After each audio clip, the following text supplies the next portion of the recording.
part of the Press Play Podcast Network. Before we get to today's episode, I want to take a few moments to tell you about our presenting sponsor, Aligned Health Center. Aligned Health Center is the first chiropractic biophysics clinic in Northern Ohio serving patients in Westlake. The team at Aligned Health Center helps patients with back pain, neck pain, migraines, ADHD, digestive issues, sleep disturbance, whiplash, scoliosis, and much more. The mission at Aligned Health Center is simple: to help people in the Westlake and Beechwood areas achieve the best possible health and overall wellness. They know what it's like to have constant neck and back pain. It's no fun, and they are here to help. And as a special offer for Calves on the Break listeners, Aligned Health Center is offering a free exam to our incredible fans. That's right, you heard us correctly, a free exam at no cost just for you. Call Aligned Health Center at 440-230-6865 or visit their website at alignedhealthcenters.com to make an appointment and to learn more about how Aligned Health Center can help you. Mention Calves at checkout to receive the free offer. Again, that's 440-230-6865 or visit alignedhealthcenters.com. Now let's get to the show.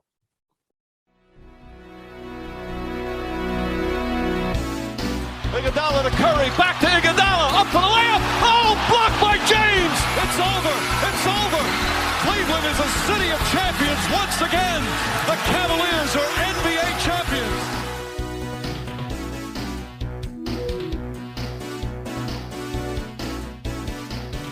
Hey, what's good? Thanks for stopping by on Cavs on the Break and NBA podcasts. We are your hosts, John Sabol, along with the man, the myth, the legend, who has his Twitter account currently hacked by people selling.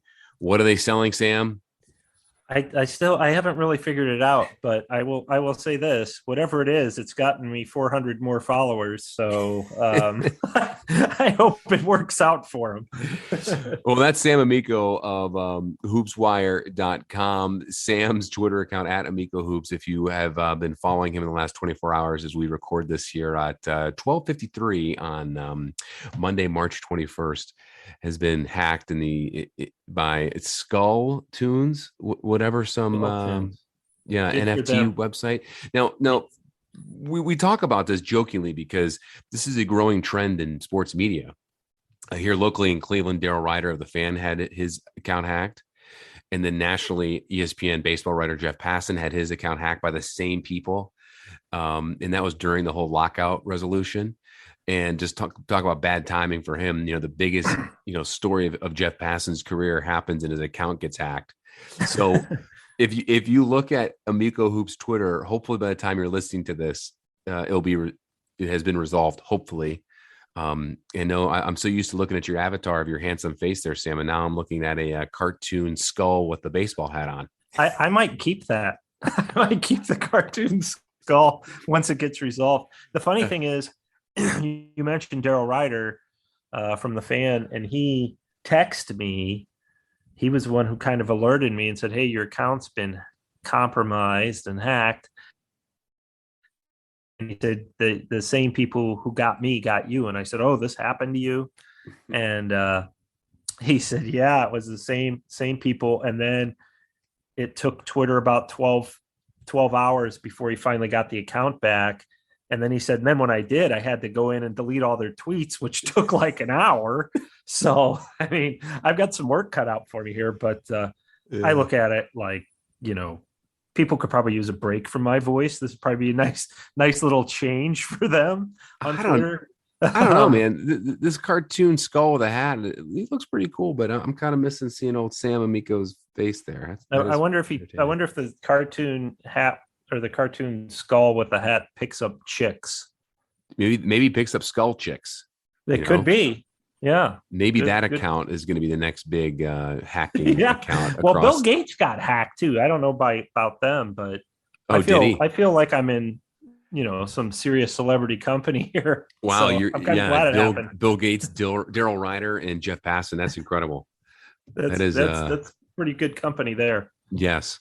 Well, you are listening to Cavs on the Break NBA podcast. John Sam along with Hoops Wire's Sam Amico. When his account is not hacked, you can follow Sam at Amico Hoops. Read all NBA, all Cavaliers news, breaking news, game recaps, rumor mill, you name it, at hoopswire.com.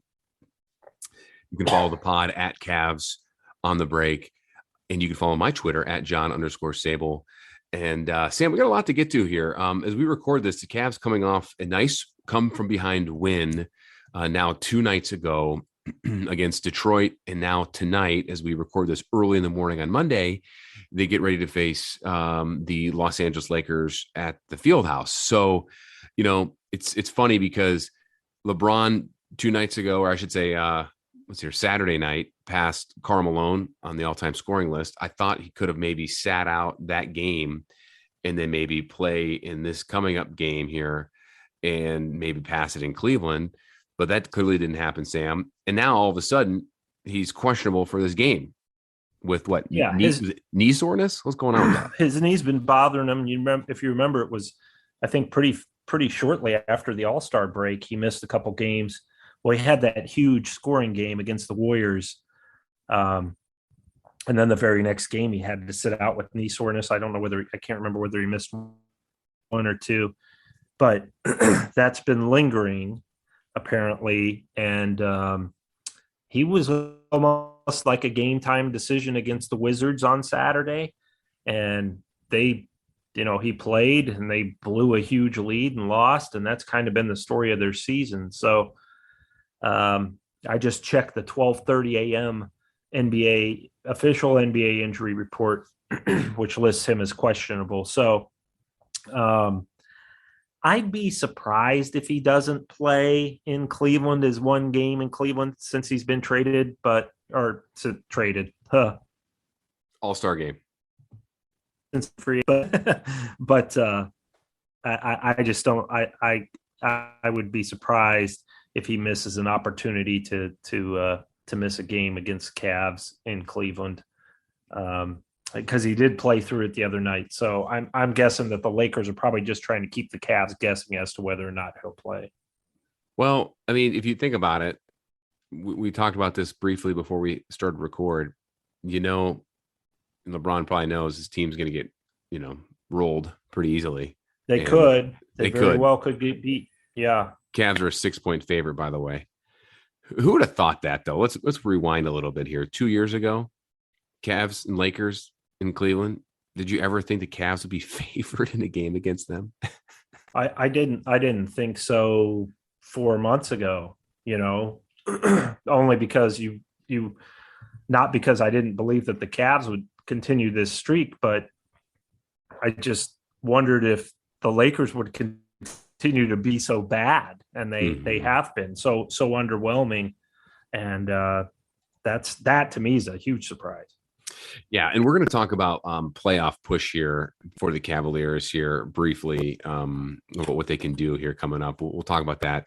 A couple, Sam, a few points I do want to talk and get your opinions on has been the Cavs play over the last 2 games, because they've rattled off 2 straight wins after losing to Philadelphia the day before St. Patrick's Day. They've since came back and won in 2 convincingly, well, I shouldn't say convincingly, but 2 games they were trailing and came back and won in overtime against Denver and then against Detroit on a nice back-to-back. I thought going into that Detroit game, it could be the old-fashioned, back end of a back-to-back trap game, if you will, because you're home, yes, but you're playing a hard-fought game against Denver. It goes into overtime, and then all of a sudden you're going to come out flat. Well, they did come out flat, but then they picked it up in the second half and eventually beat the Pistons. What did that outcome, in your opinion, show to you about where this team is at right now, this late in the year? Well, I think I wrote in my column after the Denver game that, in fact, I'm sure I did, that even though it's the lowly Detroit Pistons coming to town, that is the kind of game that young teams tend to lose, because what you just said, they played a really hard fought game the night before that they won in overtime against one of the top teams in the Western Conference. And then you've got to turn around less than 24 hours later, and lose to the Lakers. And then you've got to turn around less than 24 hours later and lose to the Lakers. And and play a team. The Pistons are always up for the Cavs because the Cavs are the Pistons championship. That's all they have this year. If we can beat this other young team, then, that'll show us something about ourselves. And they came out, they played super hard. You could tell the Cavs had tired legs, and they deserve a lot of credit for fighting through. That's kind of been the story of their season, is as soon as somebody starts to count them out some way, shape, or form, whether it's in the standings or in a 48-minute game, they have a lot of resiliency, and they always seem to overcome those doubts, and they manage to fight through it and beat the Pistons. And to me, that says a lot in terms of just the belief that they have that they can win any game, anywhere, anytime. Well, and after what happened this season with this Cavs team in terms of all the injuries and the inexperience and the ups and the downs, it's great to see them play that way because they got into a groove. The chemistry has been there all season, but you got to see that no give up attitude. The one little play or one little, extra hustle goes a long way. JB Biggerstaff has been saying that a lot during these ruts, that, they can't get away from their identity of obviously the out hustling people, their intensity, but also defensively. And when they fall into a rut and then they eventually get back out of it just by one little play like that, it sparks them, and they've been able to keep that momentum up. And that's impressive to me, I think so, especially in this young team. And they've been able to do that now. I think they're becoming more aware of it. Would you not agree? Yeah, for sure. And the great thing is, it's, as they win more of these games this way, you can tell that their confidence is just getting sky high, because it's like, we're never out of it. We trailed the Denver Nuggets by 13 at halftime. We weren't playing well, and they fought and scratched and clawed and scrapped all their way back to get it to overtime. And I heard Karis LeVert say that this team never thinks it's out of it. They really have a never say die attitude. And I know all that's cliched stuff, but we're seeing all those cliches kind of come to life on the court. So, look, you just have to get through these next 11 games as best you can to position yourself for the playoffs. And hopefully Jared Allen will be back by then, and just take what you've done all this regular season and apply it to the playoffs. And, that it's just been, they really have been the story of the NBA this year. And I know that we're a little bit biased, but if you look around the league, maybe Memphis is a team that could be considered the story of the league as well. But in the Eastern Conference, sure, nobody expected this at all from the Cavs to be in this position, playing the way they're playing, in terms of not just winning games, but the way they're winning them. And the whole culture around the team has just been fantastic. It's been a great story to be able to write about. And obviously I've been doing this 20 years. This is probably one of the biggest surprises that I've ever seen in an NBA season, with a team coming expected to be terrible and really being just a team that refuses to go away when everybody's kept waiting for them to do just that. I can't think of a Cavs team, and even in both stints of LeBron and even in maybe in some of those late 80s, early 90s Cavs teams, I can't think of one Cavs team, and since I've been around, Sam, that's obviously good for, that's one thing. Two, they kind of get stuck in a rut in a game where they get behind 10, 15, 20 points late, and then out of nowhere, they pull it out and they win. Yeah, I know there's some Cavs, Kyrie, LeBron games where they were just kind of going through the motions, and then they turned it on. This is different because that was just more of being lazy. This is just kind of being young and dumb and not knowing what they're doing and not being aware of it. The Cavs were aware of it in those times. Yeah. And then they come out and they do it, and they've been doing it consistently. And they, more times than not, they've actually won those games. And if it hadn't been for those injuries, they would have won more of those games than they have, especially in the second half of the season after the All-Star break. I mean, I can't think of a Cavs team that's been able to do this, which is impressive. Yeah, no, the way that they have been able to really almost like those LeBron teams, if you remember, they used to like just turn it on like in the fourth quarter. This team is doing that. Sometimes, JB Bickerstaff doesn't like it, but if they get a win's a win. And they do. I don't ever think they're going through the motions. I think you're right in the sense that their youth really comes shining through, and that's why they get down by 10 or 12 points in the first place. And then once they face desperation, they handle it so well in terms of not just defensively, but the way they start moving the ball, they start playing smarter. That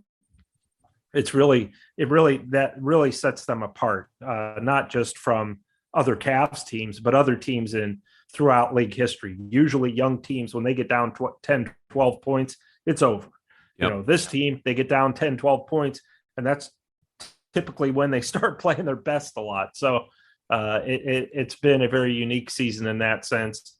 And the fact that they're able to pull it out, when they're down by that many points and then come back and win, it really says a lot in terms of this is a team that at some point isn't going to be down 10, 12 points. They're going to be leading the whole game. And once they grow up a little bit and just mature organically from experience, and I think we have to remember that if they can avoid injuries, their future is just so super bright. And I gotta highlight one guy here real quick during this quick 2-game win streak after that loss against Philly in this back-to-back wins here, and really for the entire month of March as he came back from injury. Lauri Markkanen is playing his best basketball since donning the wine and gold. He's having a tremendous month of March, and he's been instrumental in a lot of these games, even in losses this month. I think his defense against the Joker was pretty well. I mean, he did really well against him. I think in certain closing minutes there, if Mobley wasn't on him, and he was, I thought he did some pretty decent defense on him. And then he's obviously at 31 points that game, but he's averaging over 16 points a game this month. He's finally getting into a groove, and his, ankle may not be 100% healthy. He's getting through it. But he's finally producing offensively and a little defensively as well against some bigger matchups. That's good to see when you don't have a Jared Allen. Absolutely. And he finally got comfortable, I think. He started to get comfortable and acclimated, because he got here and then he entered the health and safety protocol, if you remember correctly. I think it was like third, fourth week of the season. And then, after that, he started to get acclimated a little bit, but they had to deal with so many other things, injuries and players in and out of the protocols. If you remember during that December surge across the league, obviously the Cavs were impacted by that too. So I think that, and then of course, he had the ankle injury. So since he's come back from that, he's kind of taken on a larger offensive role. He's been able to get more shots because more of the focus has been on Mobley and Garland. It's created openings for him. He's starting to knock down those shots. And when you start doing that, that just builds your confidence for every time you shoot. You think it's going to go in. So, between, obviously we know what Mobley has been fantastic, but really Markkanen's kind of rise here after the All-Star break has been really a big reason they've been able to stay afloat and stay in that 6th spot, just because they've needed that extra offensive production from him, especially if Kevin Love is kind of, you never know what you're going to get from him one game to the next, and that's okay because he's coming off the bench now. But you need that stability at that position from Markkanen. You need that consistency. Well, you do, especially when it comes to shooting, because Markkanen, now that he's getting comfortable, his shots starting to fall. The Cavs at times can be a very streaky team when shooting. Look at Love, even though he's been fantastic of late as well. But, Chetty and Karis LeVert can be streaky at times too when he's playing. And this is a guy who's still not 100%, and he's still trying to find himself in terms of chemistry with this team. just a lot of odd and ends pieces and bad timing at the worst time, really, heading into the final month of the year, really. But, hey, when you look at this team right now, as they play these last 11 games, it's all about positioning themselves and getting healthy. You mentioned Jared Allen. I mean, what are the chances of him coming back between now and the end of the year? I guess, Chris Haynes of Yahoo Sports reported a few days ago that he elected not to do surgery and he could come back by the end of the month, or excuse me, by the end of the season, which would be middle of April potentially. But you don't even know, Sam, where he'll be at in terms of his finger. How much do you think the Cavs will rely on him if he's able to play once the playoffs start? Well, as you said, he's not getting surgery, so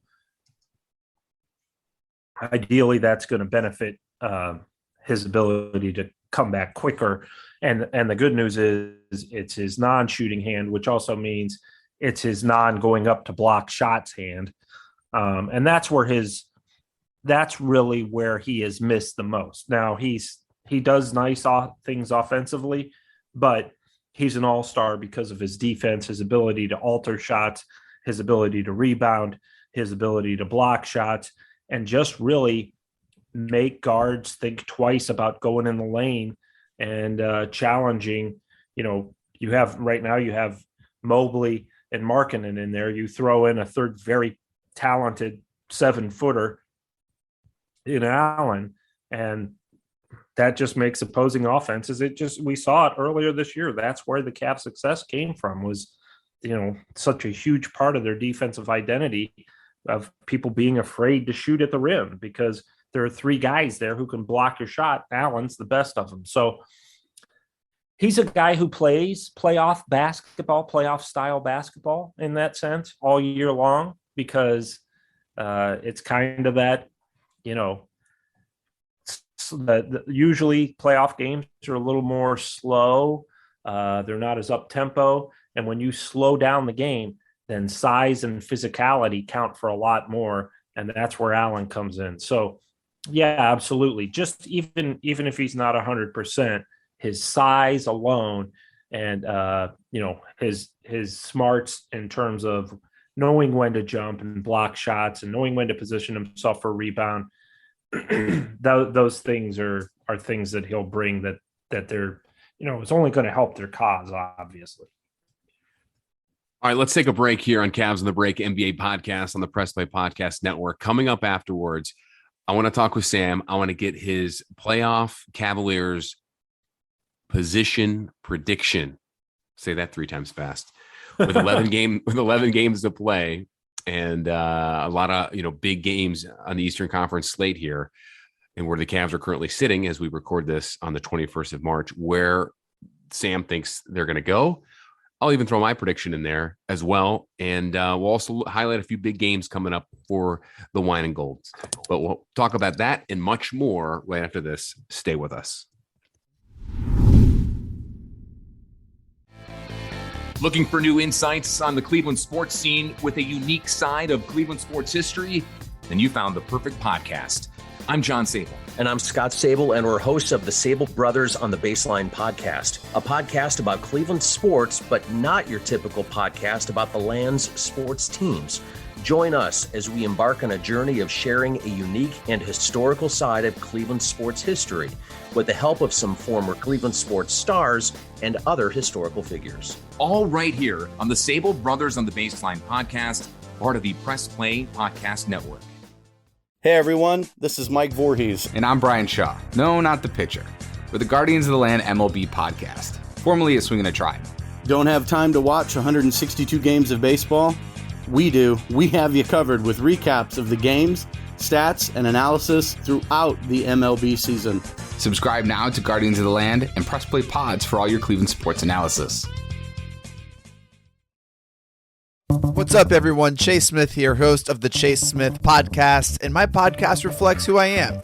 My hobbies, my interests, my passions, my curiosities, my careers, my questions, and my family. I'll spend time talking about all types of sports, movies, TV shows, trending news stories, and other cultural events, and even faith. This is who I am, and I hope I can get to know you as well. Join me on the Chase Smith Podcast, and let's have some thought-provoking conversations, only on the Press Play Podcast Network. Welcome back to Cavs on the Break, an NBA podcast right here on the Press Play Podcast Network. I'm John Sabol alongside Sam Amico of hoopswire.com. Cavaliers facing the Los Angeles Lakers tonight at the Fieldhouse in a stretch, Sam, where the Cavs have a final 11 games remaining. And as they enter the game tonight on the 21st, the Cavs are in a real interesting, tricky spot in the standings. They currently sit at the 6th position in the standings, which means that they fall out of that, they're going right into the play-in game, which just guess who's right behind them? The Toronto Raptors, which the Cavs will be playing here on Thursday. Cavs do own the tiebreaker, though. So, you know, you've got 11 games left, and a lot of those games, as I look here quickly, you only have, only 2 are against Western Conference teams. It's the Lakers and Mavericks. The rest, all Eastern Conference teams. And, you know, it's pretty balanced, really. You got some tough teams in there: Milwaukee, Brooklyn, Philly, Toronto, Chicago, and then a couple, you know, gimmies. Well, I'll call them cupcakes, as we used to say back in the day. You got Orlando twice, Atlanta, and the Knicks. Obviously, yes, there are no such things as cupcakes in the NBA, because some of those teams like the Hawks and the Wizards still trying to fight for a playoff spot. But still, a lot's going to change. Cavs are just 6 games back of the Heat. They're not catching Miami anymore. 3 games back, 3.5 games back of Philly and Boston for that 3rd and 4th spot. And the Raptors won tonight, so they're a game behind the Cavs. So there's going to be a lot of moving and shaking here at some point in time, probably from seeds 2 through 7, as it looks, because the Nets are 3 games back of Toronto. So a lot can change, and hopefully for the Cavs' sake, they don't change much, because that means they're going to fall out and go to the play-in game. Sam, the $66,000 question for you: what playoff position prediction are you giving the Cavs right now? I said 6th last week when I was talking to Chase and Jeremy, and I'm going to stick with that they'll finish 6th. I think they're a game behind Chicago as we're recording this. They're 1 game behind Chicago for 5th. Half a game right now. Yeah, and Chicago could potentially, to me, drop to 7th. I know that sounds crazy with a great season they've had, but you and I talked about this before the All-Star break, that I didn't think their streaking of wins due to their injuries is going to be sustainable, that they're going to fall back a little bit. And sure enough, they have. They've lost 2 of their last 10 games. I'm sorry, they've won like 2 of their last 10. Yeah. And I just ran something on the site yesterday that doesn't sound like Lonzo Ball's coming back, within the next week or 2. So if he does, it's going to be like with a week left in the regular season. So they could potentially slide a little bit. I suspect they will. I think the Cavs have a potential to move up to 5th. I still think that they're going to be in 6th, just the way their schedule looks, Chicago's schedule look, and Toronto's schedule looks. So, for all 3 of those teams, really, John, and even the ones, like you said, 2 through 4, the playoffs have kind of already started, because you're trying to position yourself. And then, who's the 8th team? The Nets? They very well could climb up to 5th as well. So yeah, they could. Absolutely. If you're the Cavs, what you need to focus on is just the game in front of you. And then, but big picture wise, beat the teams that you're supposed to beat at home. I would throw the Lakers in there now. That's a team that you're supposed to beat. So take care of business there. Take care of business in some of these other home games that you got coming up against, teams that aren't super strong. And if you do that, if you go 5-6 in these last 11 games, that sounds bad. You don't want to do that, but the Cavs could still hold on to the 6th spot, even if they finish 5-6, which I don't think they'll do. I think they'll go 7-4, 6-5. somewhere in that area. I would agree. I think at best case scenario, the Cavs may drop from 6 to 5.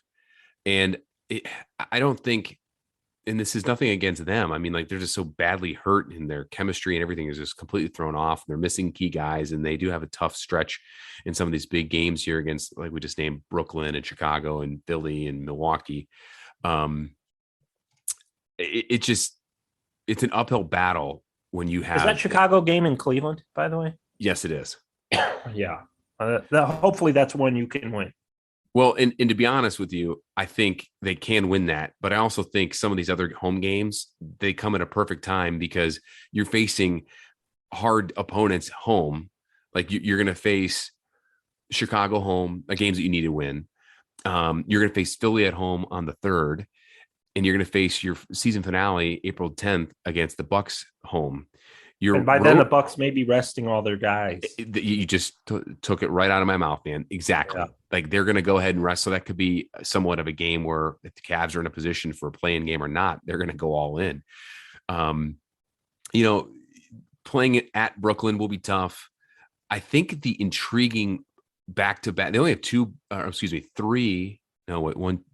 different instances where they have back-to-back road games in these final games. They go to Atlanta, New York, and then Orlando and Brooklyn. And 3 of those 4 games are definitely winnable, and they'll be favored in. So they don't really have any really tough road games remaining. The Toronto game on Thursday will be tough. Again, they still own that tiebreaker, which is key. But I agree. I think that best case scenario, they probably get 5. They're probably going to get stuck at 6. But as long as they get out of the play-in game, I think it's fine. And if they get in the play-in game, they could be, their postseason lives could end quickly. But I think they need to get in a situation, and we've talked about this too, Sam, before in other episodes. You need to get in a series game, because that's going to give this squad so much more experience playing in a 7-game series. It's better for you in the long term, without question. I mean, there are worse things than getting the 7th seed, getting a play-on game, as long as you win that game.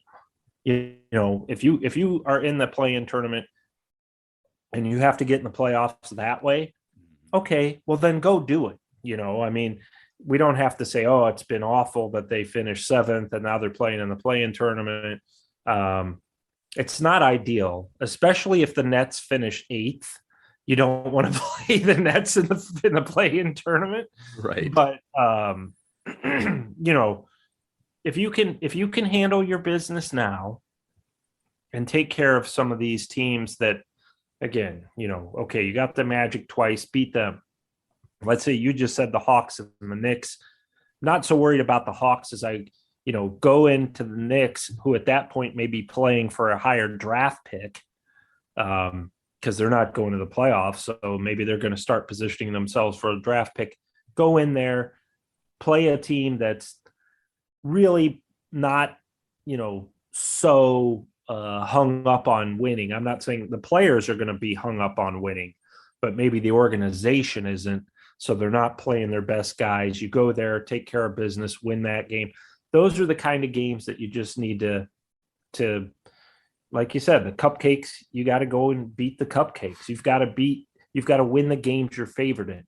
If they're playing that way, when you play Philly at home, and if you should lose to them again at home, it's not such a big deal. They don't match up with Philly very well. Philly's very experienced. Throw in James Harden. It's just not a good matchup for the Cavs. So, especially with Allen out. Right. Without Jared Allen, going against Joel Embiid, that's tough. So, you want to make it so that you don't have to worry about those games. If you beat Philly, great. But if you don't feel like, oh man, we really needed that one. You don't want to go into those games against those quote unquote Eastern Conference powers, even though the Nets are in 8th. You don't want to have to go play them thinking we really need to beat the Nets because they're a lot better. We all know that, than the 8th seed with Kevin Durant back and healthy. So if you could take care of the other teams, I still feel pretty confident that they're going to be able to finish 6th. I don't suspect that they're going to win in Toronto. That's a tough place to go when you've already beaten them 3 times. It's always tough to sweep a team in the season series when you play them 4 times. So, that game is kind of a game that you would really like to have, because if you win that game and win some of these others, you're in 6th. You're in at least 6th, maybe climbing up to 5. You beat Chicago at home, you're probably going to be in 6th, maybe up to 5. So those are the games that you really want to get. And if you don't get those games, then you've got to be able to steal a game here or two, 1 or 2 games that nobody expects you to win. And that's tough to do. So the nice thing is we're having this conversation about the Cavaliers with less than a month to go in the regular season. Mm-hmm. Nobody thought they'd be here. And here they are, despite all the injuries, to key players. They had Garland out for a long time with a back thing, and now Allen. They've had Markanen out, they've had Mobley out, they've had Isaac Okoro out, and obviously losing Colin Sexton and Darius Garland. And then they trade Rubio, and they get Karis LeVert, who of course goes down with a bum ankle. But they've been able to withstand all that, and as long as they can continue to play the style of basketball they're playing right now, I think worst case scenario, 6 seed. They're not getting above 5, but you just, like you said, you don't want to have to play in that play-in tournament, then end up playing the Nets in the first game, and then then things get hairy there. But that's why these last 11 games, really, the playoffs truly have started. It's just all a matter of what position are we going to be. And this is where Kevin Love and Rajon Rondo come in key for them. I know Rondo's out right now with a knee injury. Is this what is listed as? Ankle injury. He hasn't played since Chicago, but still he's around the team. This is the situation they're in. And this is where Rondo, and if Rubio were still on the team, he would come in handy too. Rondo and Love being 2 veteran guys that have a plethora of playoff experience can get these young guys in that mindset that, hey, this 11 game stretch, this is our playoffs as well as our next playoffs. You treat these last 11 games almost like with that postseason mentality to kind of really, mature you quickly. And I think JB is going to have that maybe a mentality as well, that message to be sent. And I think you get those, you get that from Kevin Love and Rajon Rondo as well. Well, and I said that was one of the problems with last year's team, is they didn't have that veteran voice really. Love was hurt. And then they had JaVale McGee, who I thought was that veteran voice, and then they traded him away. And not that they were going anywhere last season, but I thought every team kind of needs that coach on the floor who's been through the wars. Yeah. And fortunately, like you said, this team has that. Kevin Love won a title. He played in 4 straight finals. Rajon Rondo's won a title with the Celtics and then the Lakers. He's played in a lot of big playoff games, so he knows. He's been around the legends of the game. He played with Kevin Garnett, Paul Pierce, Ray Allen. He's played with LeBron. He's played with, I'm sure I'm forgetting a few. He played obviously with Anthony Davis in both New Orleans and LA. So here's a guy who can say, look, I've been in these situations. I can't do it for you, Darius Garland or Evan Mobley, but I can tell you that watch out. They're going to let teams get a lot more physical with us. We got to fight back. They can just give those kind of whatever veteran advice. It's just like any other job that you're in. You always want a guy who's been around a little bit to be able to tell you, just based on experience, what should we expect here, and keep everything professional and say, we've got to ramp it up a little now because the season's getting a little more serious, like you said. So yeah, without question, it helps having Kevin Love and Rondo there, especially Rondo. He's just more of a guy that's going to act as a coach on the floor than Love, but both of them very beneficial in situations such as this. And Rondo's done a number of helpful advice in tutoring and coaching to Darius Garland Garland's been very outspoken about Rondo's impact to him as well. Hey, before we wrap this up, Sam, got one question for you as we look at this final stretch run here. Besides the obvious question, or obvious point rather, of injury and the other one of falling out of sixth and getting in the play-in game, is there anything else that concerns you with this team, or concerns you with maybe their opponents they're going to be playing? Maybe a trend of something that you see that they get stuck in playing? Is it something that you see a particular player you don't like, or anything like that? Is there any other concerns that you see that may not be obvious for our listeners or fans that are watching the game? No, I don't see anything that's daunting in terms of, boy, that's a big issue. It's really surprising because normally you could find one with every team. You could find one with the LeBron teams. I think this team, part of it is you just kind of accept they're a lot better than anybody said they were going to be. So they can't really do too much wrong. Right around the All-Star break, and they seem to have to clean it up a little bit, but right around the All-Star break, they were really fading defensively. Mm-hmm. Mobley had hit a rookie wall. We talked about that rookie wall. Yeah, and those things were a concern for the post All-Star break portion of the season, the most important part. But it's obviously Mobley has crashed through that wall. And their defense hasn't been as great as it was early on, but it's been good enough. It's been good in spurts. The only concern you would have is, hey, one of these days you're going to fall behind by 12 points and it's going to come back to bite you. And it has already a couple times. They lost up in Detroit, but no, there's nothing glaring about this team right now. I mean, if you're asking me today what I see about this team that really concerns me or bothers me, I'd have to say really nothing. Because even when Allen's out or somebody gets hurt, they step it up. The one thing I think that I would like to see more of, just from a fan perspective, is to see Karis LeVert when I don't know that he's fully healthy yet, but I would like to see him be able to score more in the 15 to 20 point range. Man, you stole my thunder, dude, because that's exactly what I was going to say as my concern. Yeah, I think that's something that's why they went out and got him. And I don't think it's totally his fault. I think that he's still getting acclimated. I think as a coach, you're JB Bickerstaff, you have a guy like this who's capable of scoring, having a 40-point game. You're trying to figure out how to get him to fit with everything. I'll tell you this, he had 10 points against the Denver Nuggets. That was the best game I've seen that guy play. Yeah. So he didn't score a lot, but he made a lot of huge plays in terms of threw a couple of really nice passes that led to baskets. Did some great things defensively.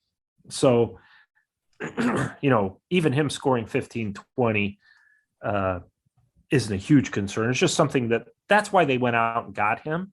So I would like to see him assert himself more in that area and for him to also get more of an opportunity in that area. So anyway, I'll let you take it from there because I unintentionally stole your thought.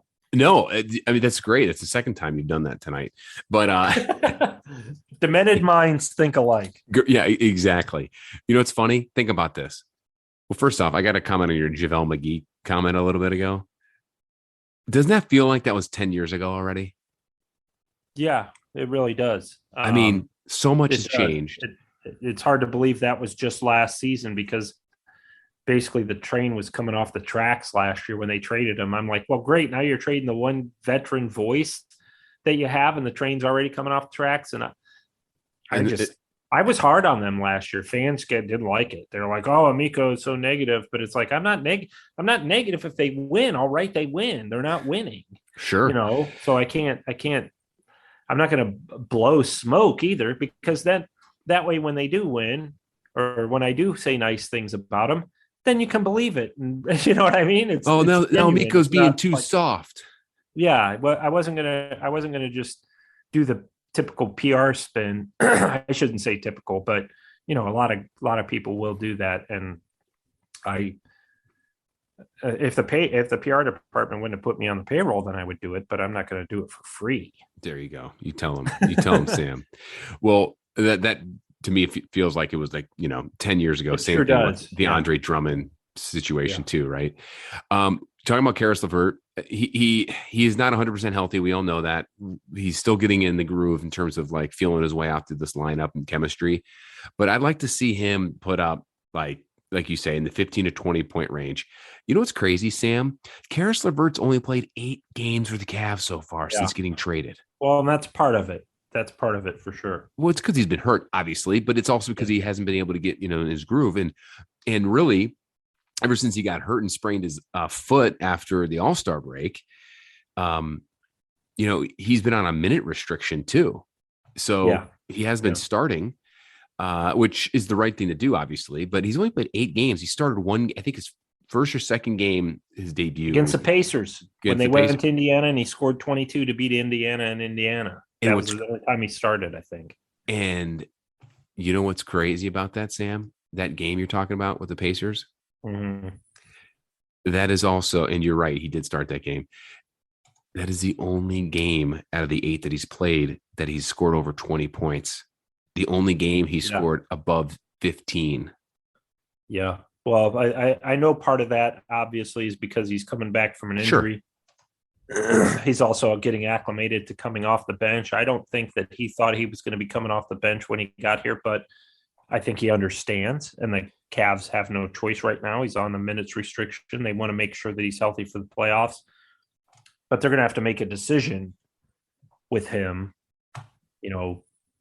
He's probably not going to be happy long-term coming off the bench. I don't think that's why he was excited to come here. And they're going to have to make a decision both this year. Are they going to put him in the starting lineup, take out Isaac Okoro? Because that's what they would do. Yeah. And how's Okoro going to – it's not a big deal. It's not going to be a huge drama, but that's something they're going to have to make a decision on. And then obviously in the offseason, you're going to have Okoro, LeVert, and Sexton. Should they re-sign Colin Sexton, you're going to be going into training camp with 3 guys who think that they should be starting alongside the other fairly obvious other starters. Very obvious in Garland, Markanen, Mobley, and Allen.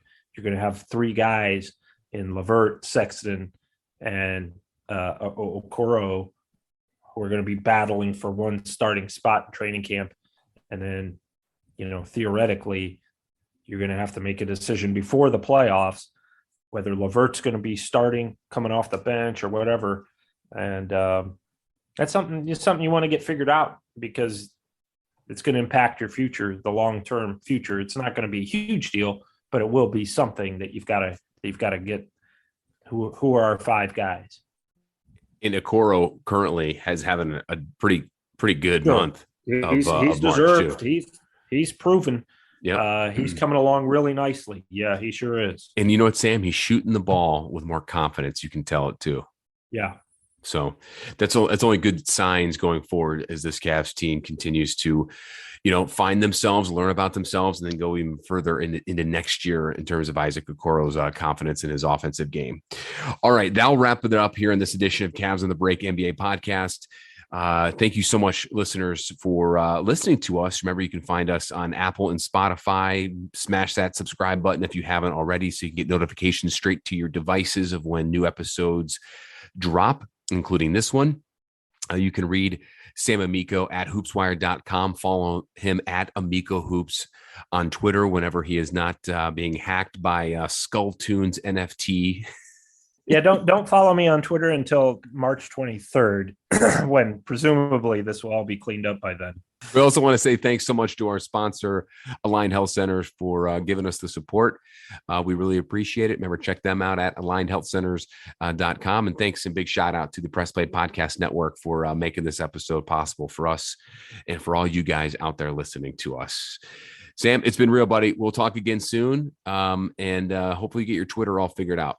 All right, man. I'll tweet at you the very minute it works, I'm sure. And when that happens, I'm going to miss seeing a skull cartoon as your avatar. Well, yeah, I might change it to my Facebook photo, but we will talk about that next time. There we go. Thanks for listening, everyone. Have a great rest of your night. Congratulations, Cleveland. Your decades-long wait is finally over. The Cavaliers are NBA champions.